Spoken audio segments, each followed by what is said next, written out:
இந்த வாரம் வர 15th மார்ச் அன்னைக்கு 4 வெபினார் உங்களுக்காக இருக்கு. காலையில 10 மணிக்கு once upon a portfolio part 3, lessons from behavioural investing part 3. அடுத்து 11 மணிக்கு magical pills, the extraordinary benefits and distributing risk of new weight loss drugs. அதே 11 மணிக்கு understanding health insurance a beginner's guide. கடைசியா 12 மணிக்கு கார்பரேட் இந்தியா. மறக்காம இந்த வீக்கெண்ட்ல இந்த வெபினார்ஸ் எல்லாத்துலயும் ஜாயின் பண்ணி gain knowledge about all these topics.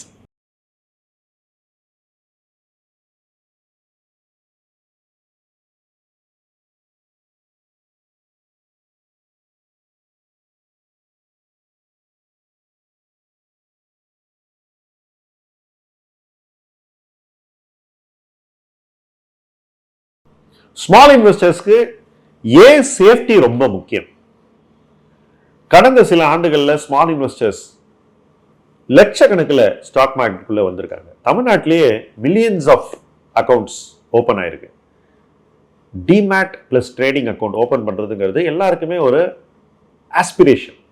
Open பண்ண உடனே என்ன பண்றாங்க, அவங்க கிட்ட இருக்கிற சொற்ப பணத்துக்கு என்ன ஸ்டாக் வாங்க முடியும்னு கணக்கு பார்த்து நம்மளுடைய காசுக்கு ஏற்ற ஸ்டாக் எதுன்னு ஐடென்டிஃபை பண்ணி அந்த ஸ்டாக்கை தான் வாங்க முடியுது. ஏன்னா நம்ம கையில் இருக்கிற பணத்துக்கு எம்ஆர்எஃப் வாங்க முடியாது, ஏன்னா ஒரு ஷேர் விலையே ரொம்ப அதிகமாக இருக்கும். பட் கையில் இருக்கிற காசுக்கு ஏற்ற மாதிரி ஸ்டாக்கை பார்த்து வாங்குறதுங்கிறது முக்காவாசி பேருடைய அனுபவமாக இருக்கிறது. இன்ஃபேக்ட் நான் மார்க்கெட்டுக்கு வந்த போதும் இந்த பிரச்சனை இன்னும் அதிகமாக இருந்தது. என்ன காரணம் தெரியுமா? மார்க்கெட் லாட்னு ஒரு கான்செப்ட் இருந்தது. குறைஞ்சபட்சம் நீங்க 100 ஷேரோ 50 ஷேரோ வாங்கி ஆகணும். ஸோ ஒரு பக்கம் ஒரு பங்கு விலை நமக்கு சூட்டபிளா இருக்கணும் நம்ம கையில இருக்கிற காசுக்கு. அதே சமயத்துல அந்த ஒரு பங்கு விலை ஒரு மார்க்கெட் லாட்டோட மல்டிப்ளை பண்ணி வர டோட்டல் வேல்யூக்கான காசு நம்ம கிட்ட இருந்தாதான் அந்த ஷேரையே வாங்க முடியும். ஸோ இன்னைக்கு ஒரு ஷேர் வாங்க முடியுது இல்லையா, அந்த லக்ஸரி அந்த காலத்துல இல்லை.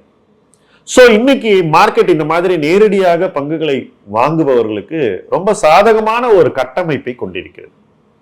இந்த கட்டமைப்பு நிச்சயமா பிளாட்ஃபார்ம்ஸ்க்கு நிறைய பேரை மார்க்கெட்டுக்குள்ள கொண்டு வரதுக்கு ரொம்பவே ஹெல்ப் பண்ணியிருக்குன்னு நான் நினைக்கிறேன், நீங்களும் ஒத்துப்பீங்க. பட் ஈக்விட்டி இன்வெஸ்டிங்கிறது அவ்வளோ ஈஸியான விஷயம் இல்லை. எல்லா காலகட்டத்திலையும் ஒருத்தர் ஈக்விட்டி இன்வெஸ்டிங் பண்றதுக்கு முன்னாடி தன்னை தயார்படுத்திக்கிட்டு தான் ஈக்விட்டி இன்வெஸ்டிங்குள்ள வரணும். பட் சமீப ஆண்டுகள்ல எல்லாருமே என்ன பண்ணியிருக்காங்கன்னா, மார்க்கெட்டுக்குள்ள வந்துட்டு பணத்தை போட்டுட்டு அதுக்கப்புறம் லேர்ன் பண்ணலாமா, எப்படி லேர்ன் பண்ணலாம் அப்படின்னு தேட ஆரம்பிச்சிருக்காங்க. நான் கூட நம்ம வீடியோஸ்ல தொடர்ந்து பார்க்குறேன், நிறைய பேர் இதை சொல்லி கொடுங்க அதை சொல்லி கொடுங்கன்னு ரொம்ப டெக்னிக்கலான விஷயம், ஒரு கிளாஸ் ரூம்ல கத்துக்கிற விஷயத்தெல்லாம் கேட்டுக்கிட்டு இருக்காங்க. இன்டராக்டிவா கிளாஸ் ரூம்ல கத்துக்கிற நுட்பமான விஷயங்கள் எல்லாம் வீடியோவில் கத்துக்க முடியும்னு எதிர்பார்க்கிறதே என்னை பொறுத்த வரைக்கும் முதலீட்டு பற்றிய ஒரு அறியாமையின் வெளிப்பாடாகத்தான் நான் பார்க்குறேன். ஏன்னா எல்லாம் அவ்வளோ ஈஸி அப்படின்ற ஒரு இடத்துல இருந்து தான் அந்த எதிர்பார்ப்பே வருதுன்னு நான் நினைக்கிறேன். இதெல்லாம் எங்க ஒரு ஸ்மால் இன்வெஸ்டரை பாதிக்குதுனாக்கா, ப்ரிப்பரேஷன் இல்லாம ஒரு வேலையை செய்யறாங்க. இப்ப நீங்க ஒரு எவரெஸ்ட் கிளைம் பண்ணணும்னா அதுக்கு எவ்வளவு நாளைக்கு நீங்க பிசிக்கல் ப்ரிப்பரேஷன் பண்ணணும். இன்வெஸ்டிங்கும் கிட்டத்தட்ட நிறைய மென்டல் ப்ரிப்பரேஷனுக்கு அப்புறம் எடுத்துக்கொள்ளப்பட வேண்டிய ஒரு டிசிப்ளின். தனிநபர் தானே செய்யணும்னாக்கா மென்டல் ப்ரிப்பரேஷன் அந்த அளவுக்கு இருக்கணும். அதுக்கப்புறம் நிறைய விஷயங்களை தெரிஞ்சுக்கிட்டு வர வேண்டிய ஒரு துறை. முன்பெல்லாம் நம்ம கிட்ட காசு இருக்காது, அதனால நம்ம we were forced to only do preparation. வாங்குறதுக்கு காசு இல்லை, சில ஆயிரம் தான் கையில இருக்குன்னா உடனே போய் எதுவும் வாங்க முடியாத ஒரு சூழ்நிலையில கற்பனையில தான் நம்ம வாங்கிட்டு இருக்கோம் ஷேர்ஸை. ஐடிசி வாங்கலாமா? ஓ 100 ஷேர் வாங்கணும்னா 300 × 100 30,000 வேணும், நம்ம கிட்ட இருக்கிறது 3,000. ஸோ நம்ம ஐடிசி வாங்கினதை நினைச்சுப்போம், நினைச்சுக்கிட்டு என்ன ஆகுதுன்னு பார்ப்போம். இதுதான் எனக்கெல்லாம் ஃபர்ஸ்ட் எக்ஸ்பீரியன்ஸ். பட் இன்னைக்கு அப்படி இல்லை. கண்மூடித்தனமாக எதை வேணா நம்ம போய் வாங்குற ஒரு ஃப்ரீடம் நமக்கு இருக்கு. அந்த ஃப்ரீடம் தான் இன்னைக்கு இன்வெஸ்டருக்கு மிகப்பெரிய ரிஸ்க். ஏன்னாக்கா ஃப்ரீடம் கம்ஸ் வித் ரெஸ்பான்சிபிலிட்டி. தப்பாயிடுச்சுன்னா அது ஒரு ஃபைனான்சியல் லாஸா மாறிடும். உண்மையை சொல்லணும்னா, மனசாட்சி தொட்டு பல பேர் யோசிச்சிங்கன்னா, கடந்த ஒரு ஆண்டுல எடுத்த முடிவுகளில் பல முடிவுகள் இன்னைக்கு அவ்வளோ நல்லா தெரியல. இந்த முடிவை தவிர்த்திருக்கலாமோ அப்படின்னு எல்லாருக்குமே தோணுது. பட் அதை ஒப்புக்கொள்ளக்கூடிய இடத்துல முக்காவாசி பேர் இல்லை. அதே போல நிறைய ஷேர்ஸ் எவ்வளோ ரிட்டர்ன் கொடுக்குன்னு பொட்டன்ஷியலே எவாலுவேட் பண்ணாமல் நிறைய பேர் இன்வெஸ்ட் பண்ணியிருக்காங்க.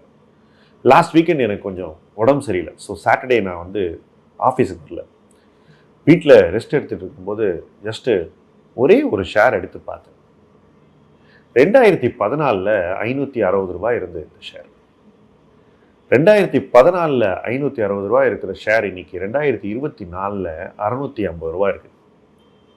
8 வருஷத்துல என்ன ரிட்டர்ன் கொடுத்துருக்குன்னு பாருங்க. 8 வருஷத்துல இந்த ரிட்டர்ன் நிஃப்டி ரிட்டர்ன் கூட இல்லைங்க. ஆனா இந்த ஷேரை வெரைட்டி ரீட்டைல் இன்வெஸ்டர்ஸ் 1100 1200 வரைக்கும் போன வருஷம் வாங்கினீங்க. நானே என்னோட வீடியோஸ் மூலமா இந்த ஷேர்ல கொஞ்சம் கேர்ஃபுல்லா இருக்குன்னு கூட மறைமுகமா சொல்லிட்டே தான் இருந்தேன். என்கிட்ட எல்லாரும் சண்டை போட்டீங்க. இதுக்கு கொடுக்கப்பட்ட ஆர்கியூமெண்ட் என்னன்னு பார்த்தாக்கா, இந்த ஷேர் வந்து 60 ரூபாயிலிருந்து மேல வந்திருக்கு, 10 மடங்கு மேல வந்திருக்கு, 12 மடங்கு மேல வந்திருக்கு அப்படின்றதான் ஆர்கியூமெண்ட். யாருமே இந்த ஷேர் 560 60 போனதை பார்க்கவே இல்லைங்க. இது எல்லாமே ஒரு 8 இயர் பீரியட்ல தான் நடந்திருக்கு. எத்தனை வாட்டி நம்ம வீடியோ போட்டாலும், எத்தனை தடவை நான் ட்வீட் போட்டாலும், எத்தனை தடவை நம்ம வந்து இந்த ஷேருக்கு தண்டோரா அடிச்சாலும், சில ஷேர்ஸ்ல ரிஸ்க் இருக்கு. அந்த ரிஸ்க் வெளியே போகவே போகாது. ஸ்மால் இன்வெஸ்டர்ஸ் இந்த மாதிரி இண்டிவிஜுவல் ஸ்கிரிப்ட்ல இருக்கிற ரிஸ்கை வந்து தெளிவா புரிஞ்சிக்கணும். புரிஞ்சிக்காம கண்மூடித்தனமா எனக்கு இந்த மேனேஜ்மெண்ட்டை பிடிக்கும், எனக்கு இந்த கம்பெனியினுடைய ப்ராடக்டை பிடிக்கும், இப்படியெல்லாம் வந்து ரொம்ப ஒரு நேரோ ரீசன்ஸ்க்காக கண்மூடித்தனமா ஒரு கம்பெனியில் இருக்க ரிஸ்கையே பார்க்காம வாங்கினாக்கா எப்படி அந்த இடத்துல ஜெயிக்க முடியும்னு கூட யோசிக்கிற இடத்துல ஸ்மால் இன்வெஸ்டர்ஸ் இல்லைன்றதுதான் என்னுடைய மிகப்பெரிய வருத்தமும் அச்சமும். நம்ம எந்த கம்பெனியை பத்தி பேசிட்டு இருந்தோம் தெரியுமா? டாடா மோட்டார்ஸ். இப்படித்தான் நிறைய பேர் இந்த காலகட்டத்தில் நிறைய கம்பெனியில இன்வெஸ்ட் பண்ணியிருக்காங்க. இன்னொரு கம்பெனியை பத்தி நான் தெளிவா சொல்றேன். இந்த கம்பெனியில நானே இன்வெஸ்ட் பண்ணியிருந்தேன் 2009.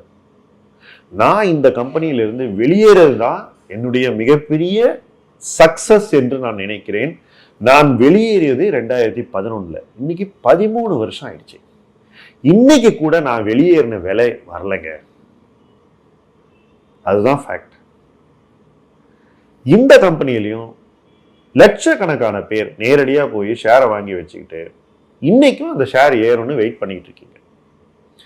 இதுக்கெல்லாம் பேரு ஆங்கிலத்துல ஹோப் ட்ரேட். ஸ்மால் இன்வெஸ்டர்ஸ் வந்து ஹோப் ட்ரேட் பண்ணவே கூடாது. ஏன்னா நம்ம கிட்ட இருக்கிறது கொஞ்சம் பணம் தான். அந்த பணம் தான் நமக்கு வந்து வளர்ச்சியை கொடுக்கணும், நம்மளை இன்னொரு பெட்டர் பிளேஸ் கொண்டு போனா நம்மளுடைய ஆஸ்பிரேஷன்ஸ், நம்மளுடைய கோல்ஸ் இதெல்லாம் நிறைவேறதுக்கு உதவணும். இந்த கொஞ்சம் பணத்தை வச்சுக்கிட்டு இந்த மாதிரி சராசரியான முதலீட்டு தேர்வுகளை நீங்க போர்ட்போலியோ ஃபுல்லா ரொப்பி வச்சுக்கிட்டீங்கன்னா எப்படிங்க ஜெயிக்க முடியும்? ஒரு மிரக்கலுக்கு மேல ஏதாவது ஒண்ணு நடந்தாதான் இதெல்லாம் வந்து பெரிய வெற்றியை ஒருத்தனுக்கு தேடித்தர முடியும். முழுக்க முழுக்க பயாசிஸை வச்சுக்கிட்டு, அதாவது நம்மளுடைய தனி வெறுப்புகளை அடிப்படையா வச்சுக்கிட்டு ஒரு போர்ட்போலியோ வடிவமைச்சா என்ன ஆகும்ன்றதுக்கு இன்னைக்கு நிறைய பேருடைய போர்ட்போலியோ ஒரு மிகச்சிறந்த சான்றாக இருக்கிறது. இது தப்பா அப்படின்னு கேட்டா நிச்சயமா இல்லை. ஏன்னா ஒவ்வொரு காலகட்டத்திலையும் நடந்திருக்கு. இதை நானும் இந்த தப்பை பண்ணியிருக்கேன். பட் ரொம்ப சீக்கிரம் உணர்ந்து அதுல இருந்து வெளியே போயிருக்கேன். அதுதான் முக்கியம். நான் அந்த தப்புன்ற வேர்டு யூஸ் பண்ணாலே அவ்வளவு பேருக்கு வந்து சுருக்குன்னு உரைக்குது இல்ல. ஆனா அந்த உரைக்கிறது எப்படி வெளிப்படணும்? சரி, நான் இதை உடனே கரெக்ட் பண்றேன்னு வெளிப்படணும். I am not saying that.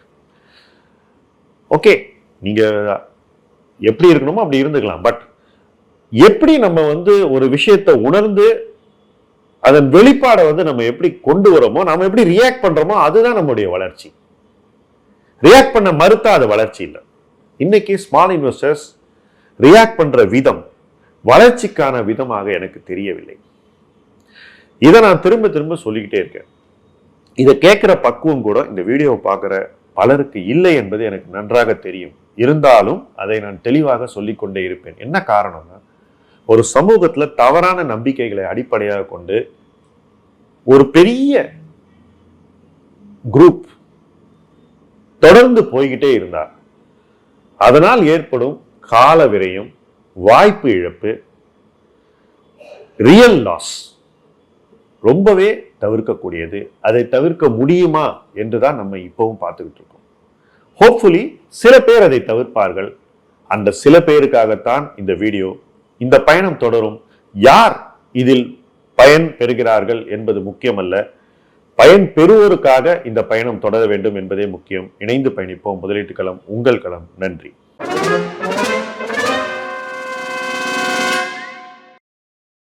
Markets up and down போற சிச்சுவேஷன்ல நிறைய பேருக்கு நிறைய கேள்வி இருக்கும்.